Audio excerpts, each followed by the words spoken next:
Guys, when I was younger, girls smelt great, and guys, we all smelt like Drakkar. Today, apparently young men and young women smell horrible. At least that's what they claim about one another. Check out what these people have to say and hit subscribe. How do people go get service in any healthcare facility and go to get a service provided with bad hygiene? Help me understand that. Yeah, I think the rule of thumb is take a shower before you go see the doctor or the nurse. Okay, y'all, so this is gonna be a quick video, and I really need y'all to comment because I've been going up and down about this. Like, I've been needing help. Alright, y'all, so basically, how do I tell my partner that they have a smell to them? And it's not, I feel so bad, but like, this is something you should be able to tell your partner, but I feel like, I don't know, I feel like I'm too nice, and I feel like if I say it, then it's gonna come off the wrong way, and I don't want to sound too rude, but let me tell y'all, I've been asking my mama, I asked my friends, I asked everybody, like, how do I tell my person that they have a smell to them? Now, she says she's too nice, but let's be honest, most of her friends probably know she has a TikTok channel, and now every one of them's gonna know her partner stank. And I know like not everybody's gonna smell good, but it's like it's like a musty type of fishy odor, and it's so embarrassing, but I just need to get that off. Like, I need to tell them that. And I thought about just saying, hey, like, I'm gonna be honest, I don't want to do anything with you because you have a smell, but I feel so bad because if somebody would tell me that, I would literally be hurt. But I'm your. I would be hurt too. And how did you end up liking this person if you knew they smelled right off the bat? If they smell once or twice because they're out playing tennis or something, I think we can all understand that. But shouldn't she have known right from the get-go that this person didn't smell the best? Your partner, so I feel like I'm telling you this because I care and I'm being truly honest. Like, there's times where I've even double smelled myself and make sure it wasn't me, but then it's like I literally can't. And y'all know I tell y'all everything, so please, please, please, please give me advice because I'm literally losing my marbles. Like, and then I have to keep making up excuses like, I just wasn't in the mood, or I just don't know. But truly, you have a smell, and I just want to get it off my chest. Hey, wouldn't a great idea just to ask your partner if you want to make love in the shower, or ask them if they want to take a shower with you and actually take that soap and wash them if they can't do it themselves? Like I said, my best friend is on boot camp right now, so I can't ask her. So I need y'all to please comment, and please don't just be like, "Have you ever tried?" No, just literally say, "Hey," like literally tell me what I should say to them, because whatever y'all say in the comments, I am going to send, and I don't care. I'm gonna send that risky text message and just send it like that, because no, like, I still love you, and I still, I still want to, like, I still kiss you, but it's like, I'm not going down there because you have a smell. Like, I Think she's lying. I think she's lying. Do you guys think this is cap or do you think this is true? I can't imagine her. She even looks like she's lying right there. If you're working with a colleague that has poor hygiene, such as bad breath or BO, and you need to address it with them, here are a few tips that you should consider. First, make sure you've witnessed the hygiene issue directly, meaning if somebody raises this to your attention, especially if you're a manager, validate whether it's an issue before you bring it up. All right, once validated and you do decide to address it, make sure you're doing so privately in a one-on-one setting. Then you're going to say something like this: "Hey, thanks for agreeing to meet. This conversation has nothing to do with your performance. You're an undeniable asset to this team, but I do have to bring up somewhat of a delicate matter with you. Are you open to listening?" And at that point, you just need to get straight to it. Don't make a big, dramatic production about it. Just say, "Hey, you know what? On several occasions, I've noticed that your breath hasn't been very fresh." Or you can say, "Hey, you know what? On a few occasions, I've noticed somewhat of an odor, and I think it's especially when you decide to bike into work." Then you can follow up with, "Hey, I recognize this is somewhat of an uncomfortable situation, right? But I respect you as a colleague. I respect you as a peer, and I thought you should." Just not as a human being. I don't know about you. If you work right next to the colleague, sure, have your manager intervene. But if you work on the other side of the building, I think you can just go sit down and ignore it and maybe have a chuckle from it. Everyone's had a coworker that stinks every now and then. They make for funny stories. Hey, do you remember that time Mark stunk up the place? And then Mark walks around, what are you talking about? Everything you need to have proper hygiene can be found at a dollar store for under $40. So there's no excuse. And if you are unhoused or have extenuating circumstances, reach out to my nonprofit, info@menopausematter.org. We are willing to help you. A lot of men sweat profusely under the armpits, right? But instead of wearing antiperspirant or a deodorant that has antiperspirant in it, they just wear some gel that has absolutely no antiperspirant protection. You've got to wear something that takes away the sweat. Those pit marks are disgusting. Her skin just tasted like a pretzel. All right. This is one of the main reasons why I wanted to talk about hygiene this week, because I'm scrolling through TikTok and brother says that, I know people, you can't stop them from being promiscuous, and men and females alike. But ladies, like, you're going out here thinking that you're okay and you're not. Like, he's out here saying his encounter was like kissing on a pretzel.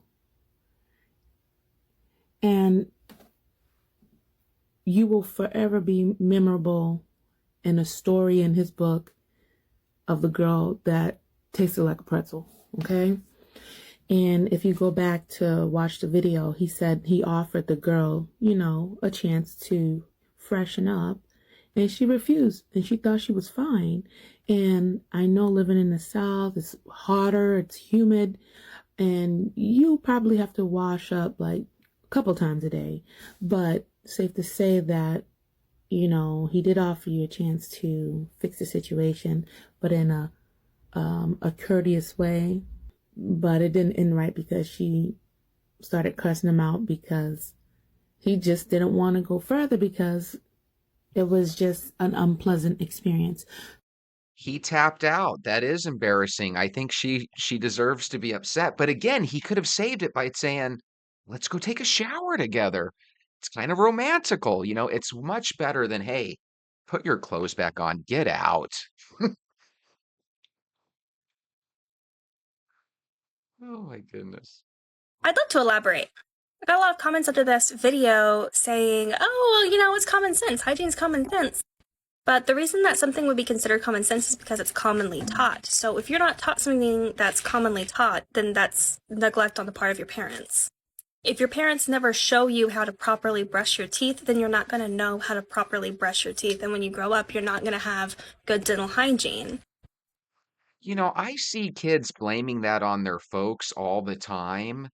But seriously, if you didn't realize at age 7 or 8 that you need to brush your teeth, I'm gonna have to call Cap and say it's your fault.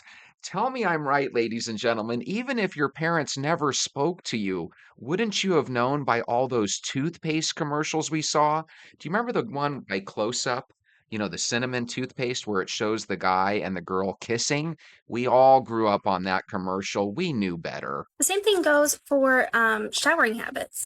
If your parents just say, oh, go get in the bath, go get in the shower, go get clean, but they don't say, hey, you need to make sure that whenever you're cleaning your ass, you get between the crack, like, you're not going to know how to properly clean your ass. And then you grow up and you're an adult that doesn't know how to clean their ass.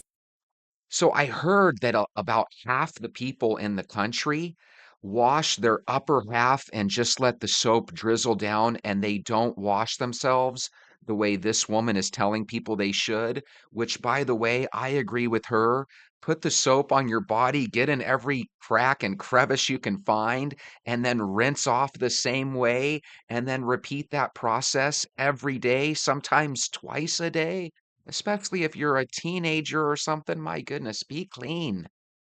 It's pretty embarrassing when your daughter tells you you stink. That's pretty sad. But it's even more embarrassing when you can smell yourself. So, smelly mom is no more.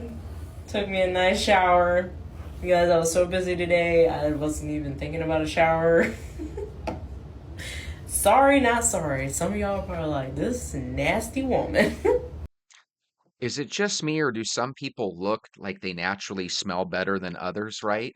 And there is a salt and pepper stink on the city bus. If you've ever smelt that smell like man's armpit on the bus, let me know, because I don't want to be the only one that's smelt that.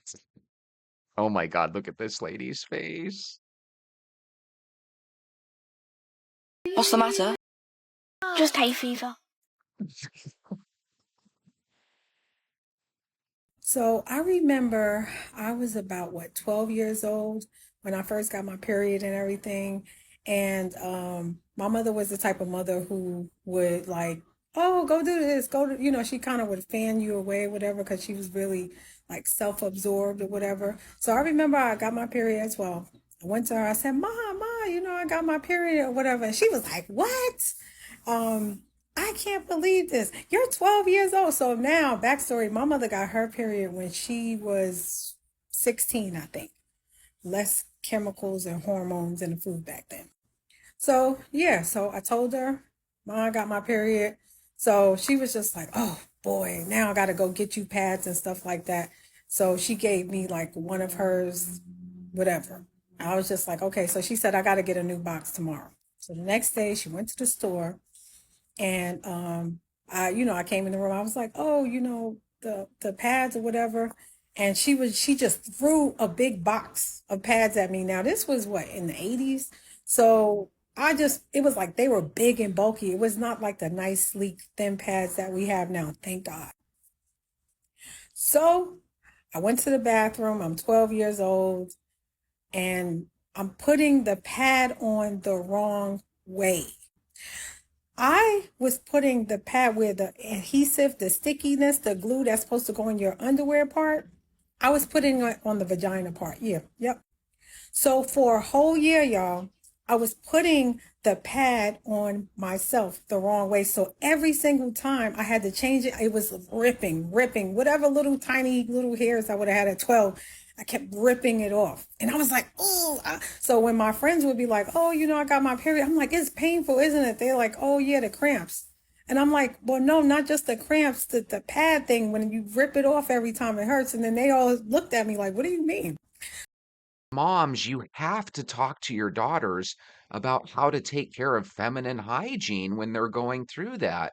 I blame this girl's mom on that. I don't find that story funny, sad, or anything other than just, we're going to put that on your mom. Feminine hygiene needs to be discussed more amongst young girls.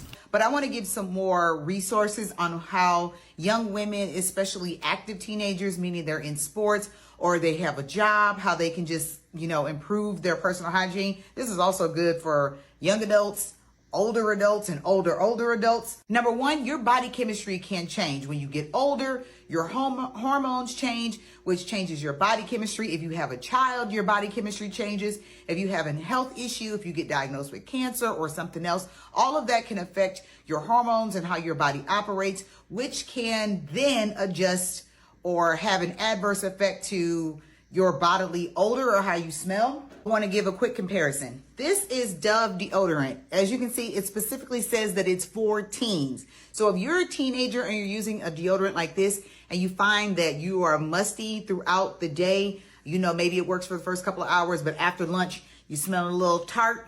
This is not good for your body chemistry. You need to get something a little stronger. So either get regular Dove deodorant or any kind of deodorant for basically adults, or like me, my body chemistry changed. I had to switch to a clinical deodorant.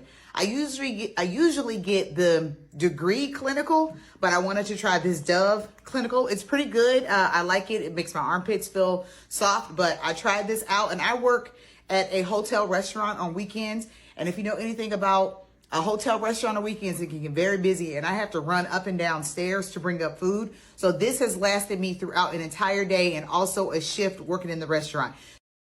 So I love Dove products. I use Dove shampoo, right? I use Sure deodorant, just in case you're wondering, what does Jessie smell like? Go buy those products and you'll know exactly what I smell like. And then the best detergent you can get, smell wise, in my opinion, of course, is Gain. So if you use Gain, if you use Sure, and then you use Dove shampoo, then you know my recipe for success. If you guys use that once or twice a day, I think you'll be really happy with the results. But there's one other way that you could smell a lot better within about 90 days. It's if you actually start walking, losing weight, drinking water, avoiding sugar, because a version of you that's 20 or 30 pounds less is going to naturally smell a little bit better. Maybe not a lot better, but a little bit better, because when you weigh less, you sweat less. And then, like I said, if you take care of your hygiene on top of that, you'll be in good shape. Also, there's a lot of people that think if you wake up and have a piece of bubble gum, your breath is good. You need to brush those teeth. Yo, is it just me or like, does everyone else notice people's like hygiene? Like, there's a lot of people walking around and their breath stinks, like really bad. And it's a specific like smell. And it gets me every time. I'm like, what? Like, I'm eating turkey bacon right now. I could taste it. You know what I'm saying? Like, I know that if somebody talked to me right now, it'd smell like turkey sausage, bacon. Bleh. You, you don't taste that? I know you taste that. It's crusty. I think we all can agree that we want to smell somebody's breath after they brush their teeth or after they have some chewing gum, right? So maybe a good rule of thumb is brush your teeth regularly and have a pack of chewing gum in your purse or in your pocket at all times. Guys, I'm so happy whenever you guys watch videos with me. If you don't mind, hit subscribe, hit the thumbs up button, and tell your friends, and I'll see you tomorrow. Have a great night.